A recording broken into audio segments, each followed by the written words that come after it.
जगतसिंहपुर जिले में 50% डाक्तर पदवी खाली पड़ी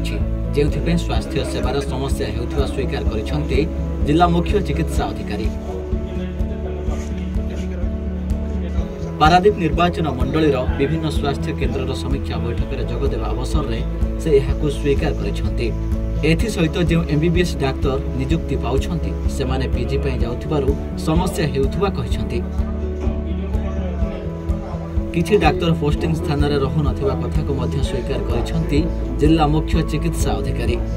एथिपई 3 जण डाक्तरक दरमा मध्य बंद करा जायछि बोली प्रकाश करिसंती। गतकाली शिल्प मंत्री संपत स्वाई कुजंग मणिजंगा 18 बांकी गोष्ठी स्वास्थ्य केन्द्र डाक्तर मानक सहित आलोचना करिसंती।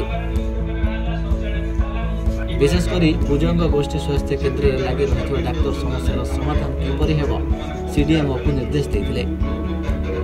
पारादीप निर्वाचन मंडली अंतर्गत 3टी जाक सीएससी रो मेडिकल सुपरिटेंडेंट आस्तिले एवं हमरो जिल्लार सीडीएमओ आस्तिले गुड़े रिव्यू है 3टा जाक हॉस्पिटल को लेकिन रिव्यू है एवं स्थानीय अंचल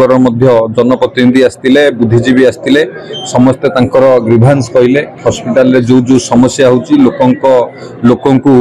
जो भली भाव में सेवा जोगै देवार जो असुविधा होची से सब आज आलोचना हला एवं जो डॉक्टर माने अछंती से माने किबळी भाव में ड्यूटी ठीक करिवे एवं जो टेस्ट हवा कथा विभिन्न इक्विपमेंट रो जो अभाव अछि ताको मध्य आज आयुषएल रो